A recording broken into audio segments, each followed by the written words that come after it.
Hello friends, railway के विज्ञान के सबसे अधिक महत्वपूर्ण प्रश्न जो ग्रुप डी में पूछे जाने की पूरी पूरी संभावना है और वैसे प्रश्नों को आज हम लेकर आए हैं जो 2018 के रेलवे ग्रुप डी में सबसे अधिक बार मोस्ट रिपीटेड प्रश्नों में से एक था। हम लोग इन्हें करेंगे, इस क्विज को हम लोग करेंगे। आप लोगों से एक रिक्वेस्ट है कि आप भी हमारे साथ साथ इस क्विज को सॉल्व करें और कमेंट सेक्शन में, यूट्यूब के कमेंट सेक्शन में हमें यह लिखकर जरूर बताएं कि आपको इसमें से कितने मार्क्स आ रहे हैं। मित्रों, हम लोगों ने इस प्रश्नों को पूरे तौर पे रेलवे के प्रीवियस ईयर से उठाया है और रेलवे के प्रीवियस ईयर में भी वे प्रश्नों को उठाया है जो सबसे अधिक बार रेलवे ने आज तक पूछा है।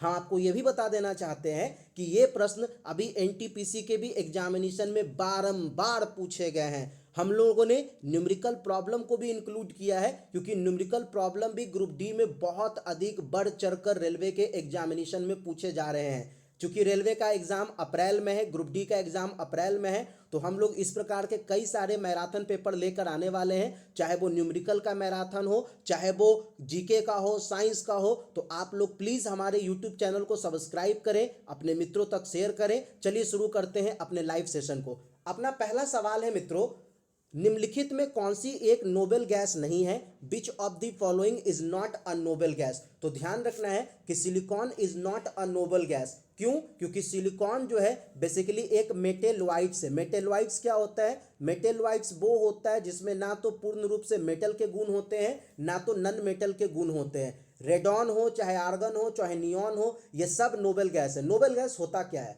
नोबेल गैस पीरियोडिक टेबल में ग्रुप 18 के एलिमेंट होते हैं। ग्रुप 18 में टोटल 7 एलिमेंट हैं, कुल 7 एलिमेंट है।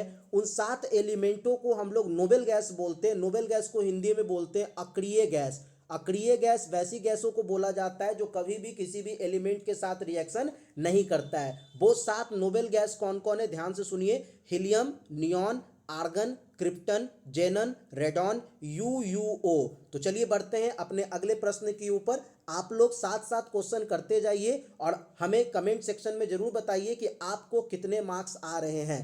अपना अगला प्रश्न है कि एसआई इकाइयों में एक लेंस की पावर की क्षमता क्या होती है, या पावर ऑफ अ लेंस की एसआई यूनिट क्या होती है? SI unit of power of lens क्या है? तो ध्यान रखना है कि SI unit of power of lens होती है डायोप्टर। बढ़ते हैं अगले प्रश्न पर। अपना अगला प्रश्न है कि ट्रैकोमा किस अंग की बीमारी है? बहुत बार रेलवे ने पूछा, आप देख सकते हो। आरआरबी ग्रुप डी 2018 का पूछा हुआ प्रश्न और बहुत ज्यादा पूछा हुआ प्रश्न है। तो बेसिकली ट्रैकोमा किस अंग की बीमारी है? तो ट्रैकोमा आंखों की बीमारी है। ध्यान रखना है कि ट्रैकोमा जो है वो आंखों में होने वाली बीमारी है। बेसिकली इस बीमारी को हो जाने के बाद आंख जो है वो सफेद रंग का हो जाता है। ध्यान रखना है इन चीजों को कि इस बीमारी के हो जाने के बाद आंखों का कलर कैसा हो जाता है? सफेद रंग का हो जाता है। अपना अगला प्रश्न है कि डेंगू बुखार किसके कारण होता है? जो पूछा गया है आरआरबी ग्रुप डी में भी, मतलब 2018 का ये मोस्ट फेमस क्वेश्चन होगा, तभी हम लोगों ने इसे सेलेक्ट किया है क्योंकि हमने आज जो पेपर में क्वेश्चंस लिए हैं वो सारे क्वेश्चन मोस्ट रिपीटेड क्वेश्चन है। मतलब कम से कम 2 से 3 बार तो एक एग्जाम में पूछे ही गए हैं सवाल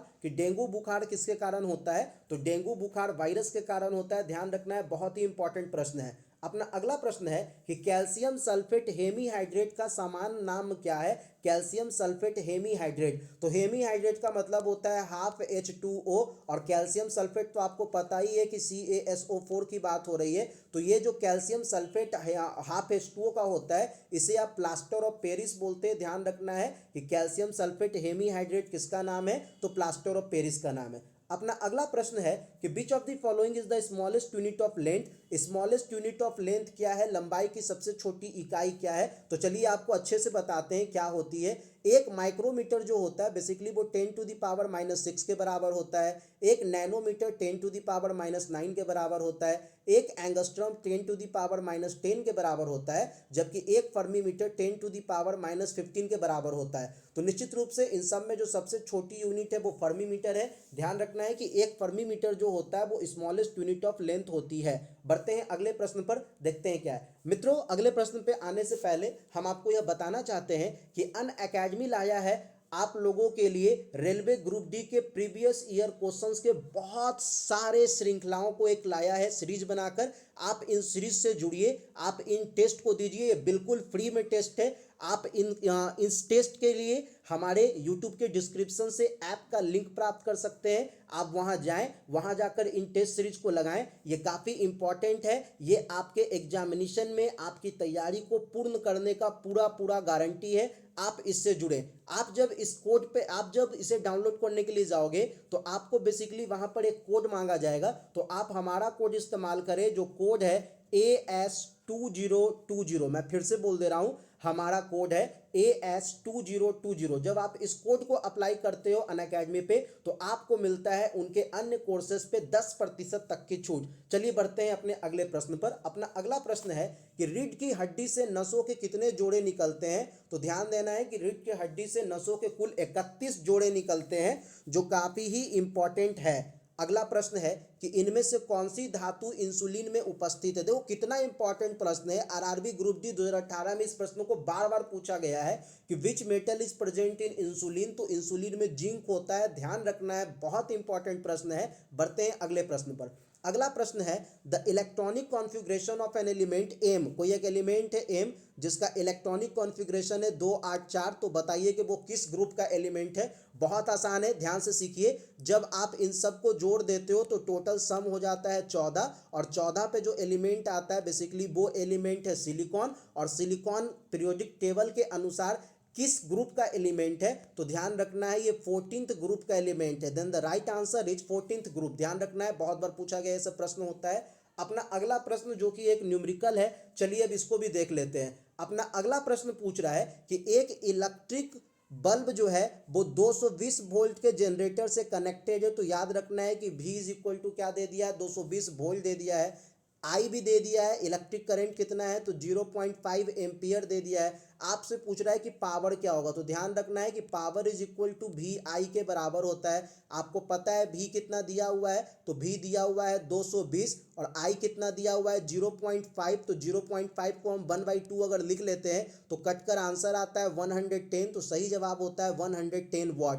तो ध्यान रखना है, इस तरह के प्रश्नों को बनाने के लिए आपको कुछ फॉर्मूले चाहिए होंगे, और मैं आपको यही बता देता हूं कि जितने भी numerical problem RRB group D पूछने वाला है उसके लिए हम लोग लेकर आने वाले हैं एक मैराथन सेशन। अभी तुरंत आप लोग हमारे चैनल को सब्सक्राइब कीजिए, हमारे टेलीग्राम चैनल से जुड़िए जहां पे आपको सारे कंटेंट उपलब्ध करवाए जाएंगे। बढ़ते हैं अपने अगले प्रश्न पर। अपना अगला प्रश्न है कि निम्न में से कौन सा विटामिन खून के थक्के के लिए जिम्मेदार है। तो ध्यान रखना है विटामिन के जो है वो खून के थक्के के लिए जिम्मेदार है। ये बहुत ही इंपॉर्टेंट प्रश्न है। मित्रों आप अभी तुरंत हमारे डिस्क्रिप्शन से जाकर टेलीग्राम से जुड़ जाएं, हमारे टेलीग्राम के चैनल से जुड़ जाएं। उस चैनल पे हम आपको विदिन 24 आवर अभी जिन प्रश्नों का चर्चा कर रहे हैं इसका PDF उपलब्ध करवाने वाले हैं। बढ़ते हैं अगले प्रश्न पर। अपना अगला प्रश्न है कि एक अंतरिक्ष यात्री के लिए बाह्य अंतरिक्ष कैसा प्रतीत होता है। तो जब एक एस्ट्रोनॉट ऊपर से जाके धरती को देखता है, अंतरिक्ष को देखता है, तो वो देखने में कैसा लगता है। तो ध्यान रखना है काले रंग का लगता है। कई बार पूछा हुआ सवाल है। अपना अगला प्रश्न है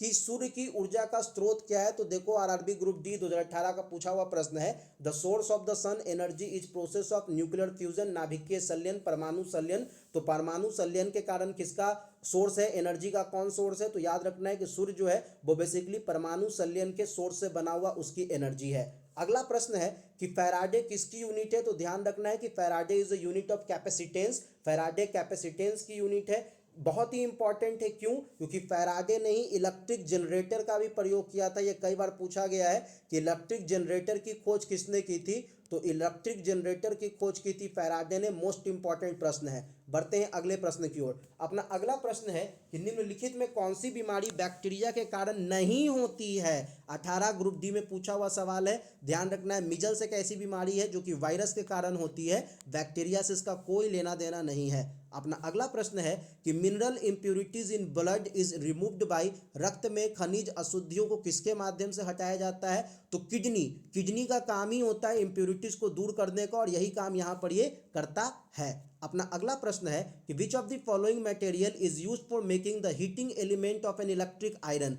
इनमें से किस तत्व का प्रयोग आयरन के हीटिंग मटेरियल बनाने में होता है। तो ध्यान रखना है कि नाइक्रोम जो है इसका इस्तेमाल किया जाता है आयरन के हीटिंग एलिमेंट को बनाने के लिए। बहुत इंपॉर्टेंट प्रश्न है, पूछा हुआ प्रश्न है।